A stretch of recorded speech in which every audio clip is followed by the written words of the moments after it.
সবসময় ঘটতেছি শুধু একটা জিনিসের জন্য, সেটা হইতেছে সফলতা। আমরা সমস্ত মানুষ যে যে দেশেরই হোক না কেন, সমস্ত মানুষ আমরা কি একটার পেছনেই ছুটতেছি, সফলতা। হয়তো আমি চাকরি করতেছি, আমি চাকরির মধ্যে খুঁজতেছি যে সফলতা কিভাবে পাওয়া যায়। চাকরিতে আমার 2000 বেতন, কিভাবে 3000 করা যায়, 3000 করলেই আমি সফলতা, ঠিক না ভাই?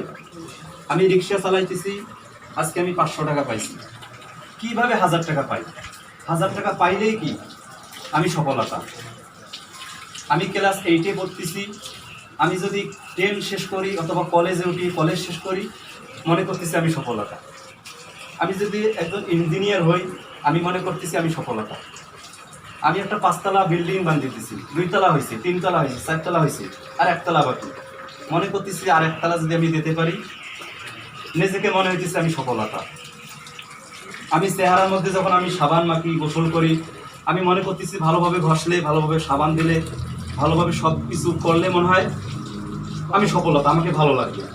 এই যে একটা সফলতার পিছনে সমস্ত মানুষ ছুটতেছে, কিন্তু আসলে কি এই সফলতা আমাদের অরিজিনাল সফলতা? এই সফলতায় কি আমাকে নাজাত দিতে পারবে? এই সফলতা কি আজকে আমাদের স্থায়ী? আজকে আমি সফলতার পিছনে ঘুরতেছি যে আমার 3000 বেতন পাইলাম, সফলতা। আজকে আমি ইঞ্জিনিয়ার হইলাম, সফলতা।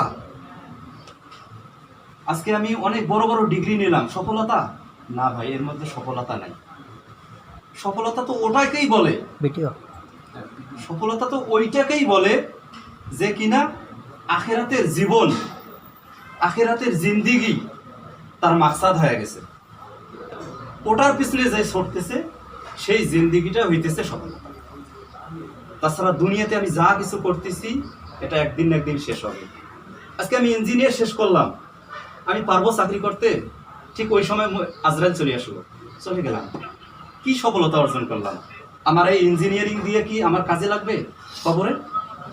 আজকে আমার নিয়ে যে আমি 5তলা বিল্ডিং করলাম, করার পর মৃত্যুবরণ হইল, কি সফলতা আসলো? আমার কোন সফলতা হইল? 1% সফলতা হইল না। আজকে আমি একটা চাকরি করতেছি, 10,000 বেতন পাইলাম, অনেক কিছু করলাম, ঠিক আজরাইল চলে আসলো, মৃত্যুবরণ করলাম, কি সফলতা অর্জন করলাম? আজকে সবাই আমরা ছুটতেছি যে আমার চেহারা ভালো হলে সফলতা, আমার বেতন বেশি হলে সফলতা, আমার একটা গাড়ি হলে সফলতা, আমার একটা বাড়ি হলে সফলতা, আমাকে মানুষ চেয়ারম্যান বানাইলে আমি সফলতা, আমি এমপি হব, আমি মন্ত্রী হব, আমি সফলতা মনে করতেছি। কিন্তু এই সফলতা কিসের সফলতা? কোন জীবনের সফলতা? আমাদের এই জিন্দিগি তো সামান্য সময়ের জন্য, সামান্য সময়। আখেরাতের জিন্দিগির হিসাব করলে কয় সেকেন্ড মাত্র। আমি যদি 70 বছরের জিন্দিগি পাই, এটা মাত্র কয়েক সেকেন্ড দুনিয়ার এই জিন্দিগি।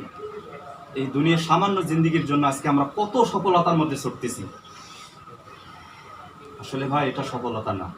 সফলতা ওটাকেই বলে যে কিনা সামান্য সামান্য আমল, সামান্য ঈমান নিয়ে কবরে যাইতে পারছে, এটাকেই বলে সফলতা। কিন্তু আমি আপনি আজকে এই জিনিসটা থেকে বিতাড়িত হয়ে গেছি। কিসের কারণে ভাই? শয়তান আমাদের পিছনে লেগে গেছে। শয়তান তো আল্লাহর কাছে ওয়াদা করে আসছে যে আমি আপনার বান্দাদেরকে কি করব? পথভ্রষ্ট করব, ধোঁকা দেব, প্রতিটা সেকেন্ডে সেকেন্ডে ধোঁকা দেব। তারপর আল্লাহ তাআলা কি বললেন? যে যারা নেককার হবে, যারা আমাকে চিনবে, যারা আমাকে কি করবে, আমার সমস্ত কিছু চিনবে, তাদেরকে কখনোই কি করতে পারবা না, পথভ্রষ্ট করতে পারবা না। কিন্তু আমরা কি সেই পথে আসি? আমরা কি সেই পথে আসি? আজকে আমি মসজিদে আসতেছি তো আল্লাহর হুকুম মানতেছি, মসজিদ থেকে বের হইতেছি তো আল্লাহর হুকুম মানতেছি না। এটাই কি আমাদের মুসলমানের পরিচয়?